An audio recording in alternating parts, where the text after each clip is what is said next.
রমজান মাস, নবীজি এর শিক্ষা ও আমাদের জন্য অগ্রিম দাওয়াত অর্ধচন্দ্র। আলহামদুলিল্লাহ, সমস্ত প্রশংসা সেই মহান আল্লাহর জন্য, যিনি আমাদের জীবনে বারবার রমজান মাস উপহার দেন। দরুদ ও সালাম বর্ষিত হোক আমাদের প্রিয় নবী হযরত মুহাম্মদের উপর, যার জীবন ছিল কুরআনের বাস্তব রূপ। প্রিয় ভাই ও বোনেরা, রমজান শুধু একটি মাস নয়, রমজান হলো আল্লাহর পক্ষ থেকে বিশেষ দাওয়াত। রমজান মানে শুধু রোজা রাখা নয়, রমজান মানে নিজেকে বদলে ফেলার এক সুবর্ণ সুযোগ। অর্ধচন্দ্র রমজান মাস কেন এত গুরুত্বপূর্ণ? নবীজি বলেছেন, যখন রমজান আসে, তখন জান্নাতের দরজাগুলো খুলে দেওয়া হয়, জাহান্নামের দরজাগুলো বন্ধ করে দেওয়া হয় এবং শয়তানদের শিকলবন্দি করা হয়। বুখারী ও মুসলিম। ভাবুন একবার, আল্লাহ নিজেই আমাদের জন্য জান্নাতের দরজা খুলে দেন, আর আমরা যদি সেই সুযোগ হাতছাড়া করি, এর চেয়ে বড় ক্ষতি আর কি হতে পারে? অর্ধচন্দ্র নবীজি এর রমজান কেমন ছিল? নবী মুহাম্মদ রমজান এলে নিজেকে পুরোপুরি বদলে ফেলতেন। তিনি বেশি বেশি কুরআন তিলাওয়াত করতেন, বেশি বেশি নামাজ পড়তেন, আর দান সদকা করতেন এমনভাবে যেন ঝড়ের গতিতে দান করছেন।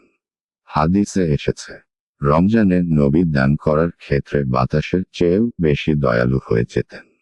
আমরা কি কখনো ভেবেছি, রমজান এলে আমি কতটা বদলাই? নাকি আগের মতোই মোবাইল, ফেসবুক, গল্প আর ঘুমেই দিন শেষ করি? অর্ধচন্দ্র রোজার আসল উদ্দেশ্য কি?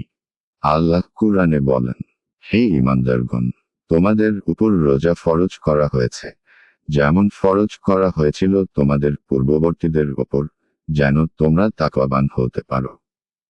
সূরা বাকারা 183। রমজান আমাদের শেখায় চেক মার্ক ধৈর্য, চেক মার্ক সংযম, চেক মার্ক আল্লাহভীতি, চেক মার্ক মানুষের কষ্ট বোঝা। রোজা শুধু না খাওয়া নয়, রোজা হলো মিথ্যা থেকে রোজা, গীবত থেকে রোজা, হারাম দেখা থেকে রোজা, হারাম শোনা থেকে রোজা। অর্ধচন্দ্র কুরআন ও রমজানের সম্পর্ক। রমজান হলো কুরআন নাজিলের মাস।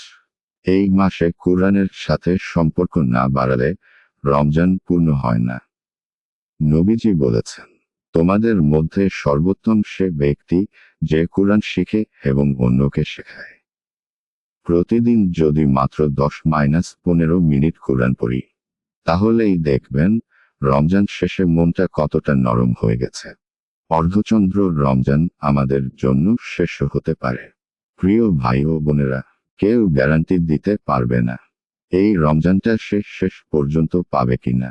গত রমজানে যারা আমাদের পাশে ছিল, আজ অনেকেই কবরে শুয়ে আছে। নবীজি কাঁদতেন এই ভয়ে, রমজান পেয়ে কেউ যদি ক্ষমা না পায়।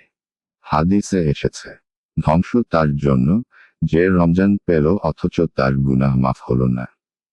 অর্ধচন্দ্র আজই সিদ্ধান্ত নিন, আজই সিদ্ধান্ত নিন, চেক মার্ক নামাজ ঠিক করবেন, চেক মার্ক কুরআনের সাথে বন্ধুত্ব করবেন, চেক মার্ক গুনাহ ছাড়বেন, চেক মার্ক অন্তত একজনের উপকার করবেন।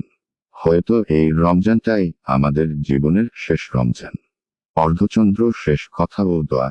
হে আল্লাহ, আমাদের রমজান পর্যন্ত পৌঁছে দিন, রমজান কবুল করে নিন, আমাদের গুনাহ মাফ করে দিন, আর আমাদের জান্নাতবাসী বানান। দরুদ ও সালাম বর্ষিত হোক আমাদের প্রিয় নবী হযরত মুহাম্মদের উপর। আমিন। হাতের তালু একসাথে ওপরের দিকে। ভাই ইউটিউব চ্যানেলটি ভালো লাগলেই সাবস্ক্রাইব ও শেয়ার করবেন।